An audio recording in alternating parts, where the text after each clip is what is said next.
Hello everyone, welcome back to my YouTube channel. This is Pragyanshi. I hope you're doing very well, and in this video we will talk about what should be the proper strategy of CUET for humanities domain. तो बहुत सारे इसके पहले videos बन चुके हैं already different subjects के। Economics का बनाया मैंने, जनरल टेस्ट का बना दिया है, हिंदी का लैंग्वेज टेस्ट, इंग्लिश का लैंग्वेज टेस्ट, इन सारे पे मैंने एक वीडियो बना रखी है। अब हम इसमें बात कर लेते हैं ह्यूमैनिटीज़ डोमेन की क्या स्ट्रैटेजी होनी चाहिए। आपका 1 महीना रह गया है CUET एग्जामिनेशन के लिए, तो अब प्रॉपरली आपको प्रिपरेशन स्टार्ट कर देनी चाहिए। तो हम इसमें बात कर लेते हैं कि ह्यूमैनिटीज़ डोमेन में आपको क्या क्या सब्जेक्ट्स, वो सब्जेक्ट्स मैं बताऊंगी जो मेरे पास थे, और प्लस मेरे पास पॉलिटिकल साइंस नहीं थी बट उसकी स्ट्रैटेजी भी मैं आपको बता दूंगी, क्योंकि ऑलमोस्ट स्ट्रैटेजी सेम रहती है सब्जेक्ट्स की। ठीक है, तो ह्यूमैनिटीज़ डोमेन स्पेशली आप जो भी सब्जेक्ट से आगे ऑनर्स करना चाहते हैं दिल्ली यूनिवर्सिटी से, चाहे वो इंग्लिश हो, चाहे वो आपका पॉलिटिकल साइंस ऑनर्स हो, चाहे वो ज्योग्राफी ऑनर्स हो, आपकी जो भी है हिस्ट्री ऑनर्स है, इन सारे सब्जेक्ट्स में तो आपका डोमेन सब्जेक्ट्स आप मैक्स टू मैक्स 3 से लेकर के 4 आप सेलेक्ट करते हैं।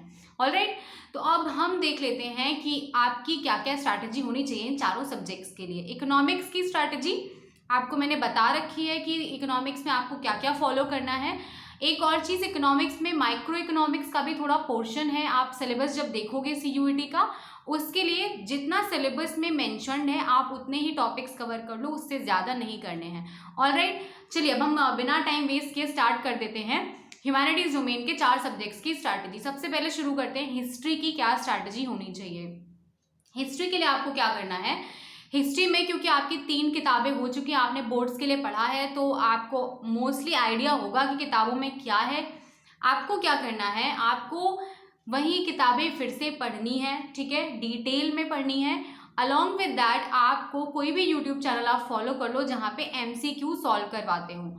आप क्या करो, उसको पढ़ो 1 बार 2 बार, जितनी भी बार आप पढ़ पाओ किताब को, प्लस आप MCQ के लिए किसी चैनल को फॉलो कर लो। आप जब सर्च करोगे CUET हिस्ट्री, ठीक है, आपके पास बहुत सारे चैनल्स खुल जाएंगे, आप किसी चैनल को फॉलो कर लो, कोई भी चैनल हो सकता है, इसलिए मैं मेंशन नहीं कर रही हूँ कि पर्टिकुलरली आपको यही चैनल फॉलो करना है। आपको उसके MCQs सॉल्व करने हैं। अब MCQs कैसे सॉल्व करने हैं, आपको लिखना कुछ भी नहीं है, देखते जाना है। जो आपका गलत होता है या आपको जो समझ में नहीं आता है, आपने देखा कि वो MCQs कराना शुरू कर रहे हैं, आपने देखा कि आपने गलत गेस कर लिया, उस वाले क्वेश्चन या उस आंसर को आप जैसे भी नोट फॉर्म में कर पाओ आप उसको लिख लो। ठीक है, ये हो गई आपकी हिस्ट्री की स्ट्रैटेजी। 3 किताबें हैं, उनको रीड करो बार बार, और कोई स्ट्रैटेजी नहीं है CUET की, ये बहुत ही परफेक्ट, बहुत ही इफेक्टिव स्ट्रैटेजी है।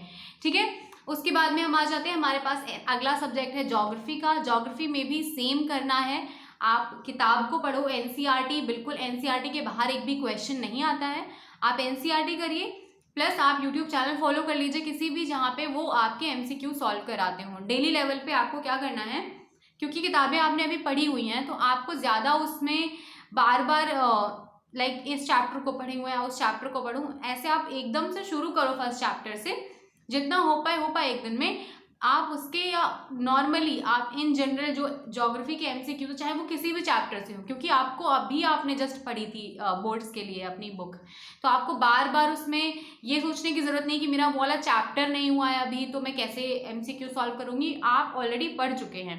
ऑलराइट, तो आप पहले उसको पढ़ो और फिर उसके MCQ सॉल्व करो। सेम आपको करना है आपकी पॉलिटिकल साइंस में भी, आप किताब को पढ़ो, MCQ सॉल्व करो।